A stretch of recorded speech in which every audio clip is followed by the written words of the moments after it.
जय माता दी भक्तों, स्वागत है आप सभी का आपके अपने चैनल राधा कृष्ण सेवा में। कैसे हैं आप?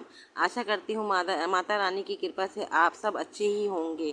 आज मैं आपके लिए लेकर आई हूँ गुप्त नवरात्रि के चौथे दिन की कथा, जिसमें माँ कुष्मांडा की पूजा की जाती है।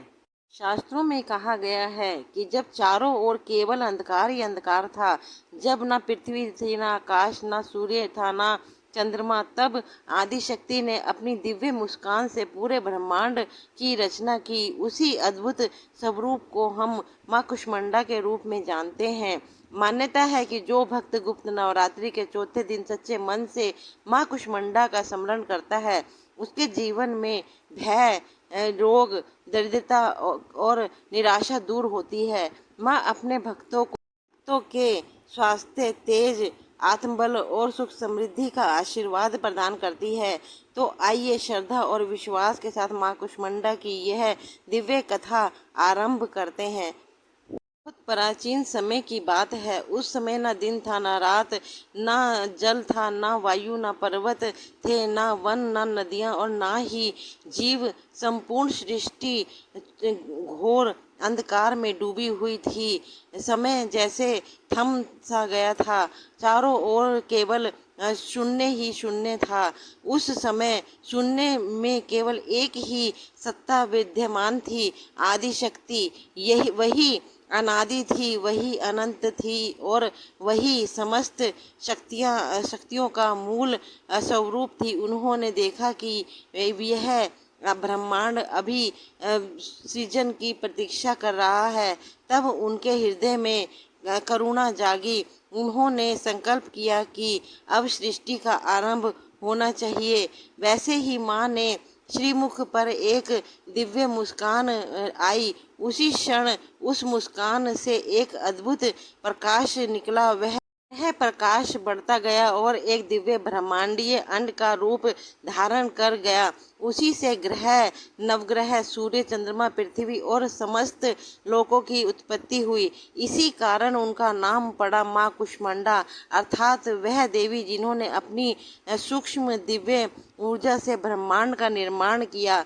जब सूर्य की रचना हुई, तब उनका तेज इतना प्रचंड था कि कोई भी देवता उसके नहीं जा सकता था। किंतु माँ कुष्मांडा सहज भाव से सूर्य के मध्य विराजमान हो गई।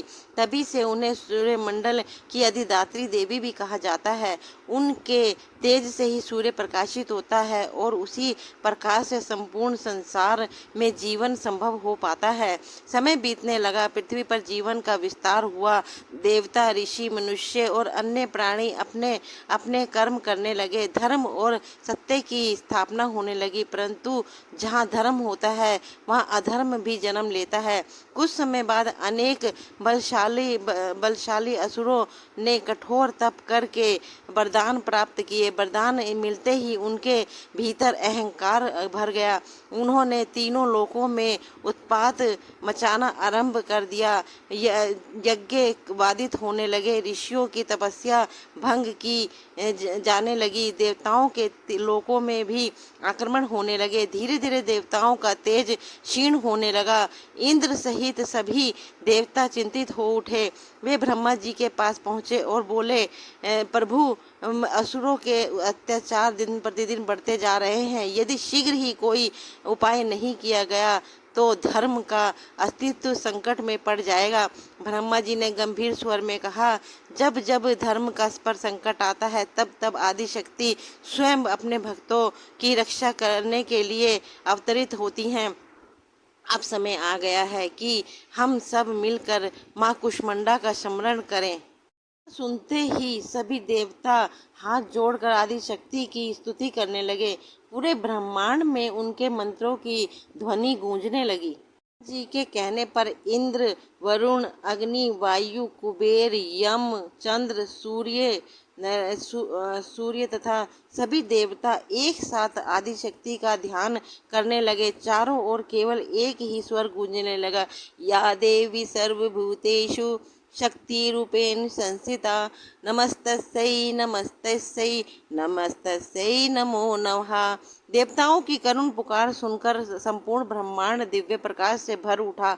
आकाश में सुशोभित पुष्पों की वर्षा होने लगी। मंद मंद पवन चलने लगी। ऋषि मुनियों ने अनुभव किया कि स्वयं आदि शक्ति प्रकट होने वाली है। कुछ ही क्षणों में करोड़ों सूर्य के समान तेजस्वी प्रकाश प्रकट हुआ। उस प्रकाश के साथ सिंह पर माँ कुष्मांडा विराजमान थी। उनके 8 दिव्य हाथ थे।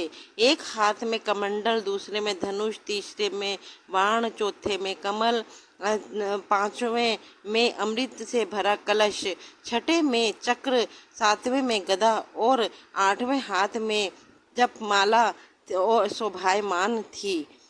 माँ ने के मुख पर अद्भुत मुस्कान थी, परंतु उनके नेत्रों में अधर्म का नाश करने का संकल्प स्पष्ट दिखाई दे रहा था। सभी देवता उनके चरणों में नतमस्तक हो गए। इंद्र ने हाथ जोड़कर कहा, हे जगदम्बे, आपके बिना हम सब असहाय हैं। असुरों ने तीनों लोकों में आतंक फैला दिया है। यज्ञ नष्ट हो रहे हैं। हम कमजोर पड़ रहे हैं। हमारी रक्षा कीजिए माँ। माँ ने अत्यंत करुणामयी वाणी में कहा, देवताओं, भय मत करो। जब धर्म जीवित है तब तक मेरी शक्ति भी जीवित है। अधर्म चाहे कितना भी शक्तिशाली क्यों ना दिखाई दे, उसका अंत निश्चित ही है। यह कहकर माँ सिंह पर आरूढ़ होकर युद्ध भूमि की ओर चल पड़ी। उधर असुरों का राजा अपने महल में बैठा विजय का उत्सव मना रहा था। उसे विश्वास था कि अब तीनों लोकों पर उसका ही अधिकार होगा। तभी एक दूत घबराया हुआ उसके पास पहुंचा। महाराज, एक अद्भुत तेजस्वी देवी सिंह पर सवार होकर हमारी सेना की ओर बढ़ रही है। उनके तेज को देखकर सैनिक भयभीत हो रहे हैं। असुरराज जोर से हंस पड़ा। एक स्त्री मेरी विशाल सेना का सामना करेगी? जाओ, उसे बंदी बनाकर मेरे सामने ले आओ। असुरों की विशाल सेना माँ के सामने पहुंची। उन्होंने चारों ओर से देवी को घेर लिया। तभी कुष्मांडा ने अपनी मधुर मुस्कान बिखेरी। उस मुस्कान के निकली दिव्य ऊर्जा से असुरों के मन का साहस तोड़ दिया। अनेक दैत्य भय से कांपने लगे, लेकिन अहंकार में डूबे सेनापति ने गर्जना की, आक्रमण करो। हजारों असुर एक साथ देवी की ओर दौड़े। तभी माँ ने अपने चक्र का प्रयोग किया। देखते ही देखते असंख्य दैत्य धराशायी हो गए। गदा के एक प्रहार से पर्वत के समान विशाल असुर भूमि पर गिर पड़े। धनुष से छोड़े गए बाण बिजली की गति से चले और दुष्टों का संहार करने लगे। युद्ध भूमि में सिंह की और देवी के अस्त्रों का दिव्य तेज देखकर देवताओं ने अब उद्घोष जय घोष किया। जय माँ कुष्मांडा, जय आदि शक्ति। अब स्वयं असुरराज युद्ध के लिए आगे बढ़ा। उसके पास अनेक मायावी शक्तियां थी। उसने घोर अंधकार फैला दिया। देखते ही देखते चारों ओर धुआं और भ्रम छा गया। देवता क्षण भर के लिए चिंतित हो उठे। तभी माँ ने अपनी दिव्य मुस्कान से ऐसा प्रकाश फैलाया कि पूरा अंधकार पल भर में समाप्त हो गया। सत्य का प्रकाश फैलते ही असुरों की सारी माया नष्ट हो गई। माँ ने असुरराज से अंतिम बार कहा, यदि अभी भी धर्म का मार्ग अपना ले तो तुम्हारा कल्याण हो सकता है। लेकिन अहंकार में अंधा असुरराज बोला, मैं किसी के सामने नहीं झुकूंगा। यह सुनकर माँ ने अपने सुदर्शन चक्र उठाया। असुर राज ने अपने समस्त मायावी अस्त्रों का प्रयोग कर दिया। कभी वह स्वयं को हजारों रूपों में विभाजित कर देता, तो कभी अग्नि, आंधी और अंधकार का जाल बुन देता। युद्ध भूमि में ऐसा प्रतीत होने लगा मानो प्रलय आ गई हो। देवता चिंतित थे, ऋषि मुनि भगवान का स्मरण कर रहे थे और पृथ्वी भी उस भीषण युद्ध से कांप उठी, किंतु माँ कुष्मांडा के मुख पर वही दिव्य मुस्कान बनी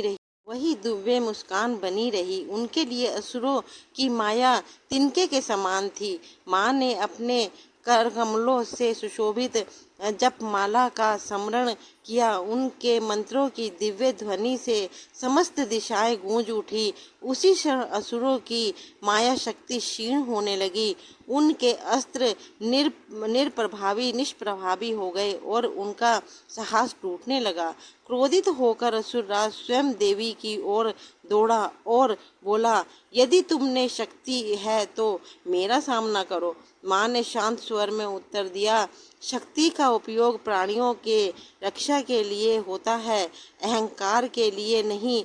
तुमने अपनी शक्ति का दुरुपयोग किया है, अब तुम्हारे कर्मों का फल तुम्हें अवश्य मिलेगा। इतना कहकर माँ ने अपना दिव्य चक्र चलाया।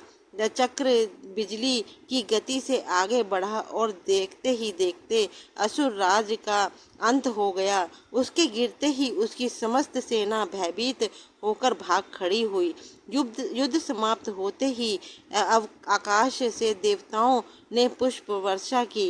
गंधर्व मधुर गीत गाने लगे, अप्सराएं नृत्य करने लगी। ऋषि मुनियों ने वेद मंत्रों का उच्चारण किया और चारों ओर एक ही स्वर गूंज उठा,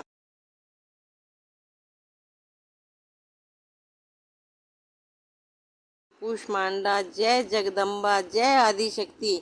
देवराज इंद्र ने विनम्र होकर कहा, हे मातेश्वरी, आपके के कारण तीनों लोकों की रक्षा हुई, धर्म की पुनः स्थापना हुई। हम सब आपके सदा ऋणी रहेंगे। माँ ने स्नेह पूर्वक कहा, जब जब संसार में अधर्म बढ़ेगा और मेरे भक्त संकट में होंगे, मैं किसी न किसी रूप में उनकी रक्षा अवश्य करूंगी।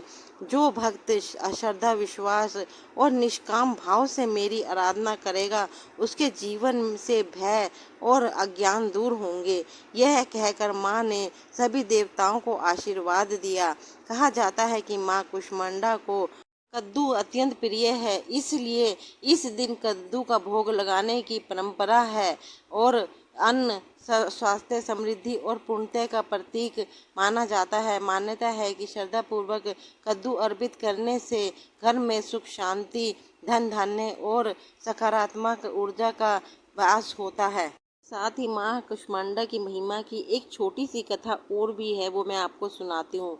एक छोटे से गांव में हरिदास नाम का एक गरीब किसान रहता था। वह अत्यंत ईमानदार और धार्मिक था, लेकिन लगातार सूखे के कारण उसकी खेती नष्ट हो गई। परिवार का पालन करना कठिन हो गया। गुप्त नवरात्रि आने पर गांव के एक संत ने उससे कहा, बेटा, धन से नहीं, माँ सच्ची श्रद्धा से प्रसन्न होती है। चौथे दिन माँ कुष्मांडा की पूजा करना और अपनी सामर्थ्य के अनुसार भोग अर्पित करना। हरिदास ने पूरे विश्वास से व्रत रखा। उनके पास देने के लिए केवल एक छोटा सा कद्दू था। उसने वही प्रेम पूर्वक माँ को अर्पित कर दिया और प्रार्थना की, हे माँ, मुझे धन नहीं चाहिए, बस इतनी कृपा कर दो कि मैं अपने परिवार का सम्मान पूर्वक पालन कर सकूं। उस रात माँ ने उसे स्वप्न में दर्शन दिए और कहा, बस तुम्हारी भक्ति ने मुझे प्रसन्न किया है। सच्चा मन, श्रद्धा और परिश्रम है, कल से तुम्हारे जीवन में परिवर्तन आरंभ होगा। कुछ ही दिनों बाद गांव में अच्छी वर्षा हुई। हरिदास की खेती लहरा उठी। उसके खेतों में भरपूर फसल हुई। धीरे धीरे उसकी आर्थिक स्थिति सुधर गई, लेकिन उसने कभी अहंकार नहीं किया। वह हर वर्ष गुप्त नवरात्रि में माँ कुष्मांडा की गुप्त पूजा करता और जरूरतमंदों की सहायता करता। इस प्रकार माँ ने संसार को यह संदेश दिया कि वह बाहरी वैभव से नहीं, बल्कि सच्ची भक्ति, विनम्रता और निष्काम सेवा से प्रसन्न होती है। भक्तों, माँ कुष्मांडा की ये पावन कथा केवल एक पौराणिक घटना नहीं है, बल्कि इसके जीवन को दिशा देने वाला दिव्य संदेश भी है। माँ हमें सिखाती है कि चाहे परिस्थितियाँ कितनी भी कठिन क्यों न हो, यदि मन में विश्वास, कर्म में ईमानदारी और हृदय में भक्ति हो तो अंधकार अवश्य समाप्त होता है और जीवन में प्रकाश का उदय होता है। जो व्रत रखने वाले साधक हैं वो सुबह ब्रह्म मुहूर्त में उठकर स्नान करें और स्वच्छ वस्त्र धारण करें। पूजा स्थान को शुद्ध करके माँ कुष्मांडा का चित्र या प्रतिमा स्थापित करें, दीपक जलाएं, धूप अर्पित करें और लाल या नारंगी पुष्प चढ़ाएं। इसके बाद रोली, अक्षत, सिंदूर, मौसमी फल अर्पित करें। माँ कुष्मांडा अर्थात कद्दू का भोग लगाना अत्यंत शुभ माना गया है। यदि संभव हो तो मालपुए, मिश्री या घर पर सात्विक प्रसाद भी अर्पित करें। अब श्रद्धा से यह मंत्र जपें, ओम देवी कुष्मांडाय नमः। अपनी श्रद्धा के अनुसार 11, 21, 51 या 108 माला का जाप करें। इसके बाद दुर्गा सप्तशती देवी कवच या सिद्धि कुंजिका स्रोत का पाठ करें। अंत में माँ की आरती करके पूरे परिवार के साथ प्रसाद ग्रहण करें। दोस्तों, ये थी आज की चौथे दिन की कथा। अच्छी लगी हो तो लाइक, शेयर, सब्सक्राइब जरूर कीजिएगा। जय माता दी। माता रानी आप पर अपनी कृपा बनाए रखे। आप सभी के घरों में सुख समृद्धि का वास हो, यही मेरी माता रानी से प्रार्थना है। आपको ये कथा अच्छी लगे तो लाइक, शेयर, सब्सक्राइब जरूर कीजिएगा। जय माँ कुष्मांडा, जय माता दी।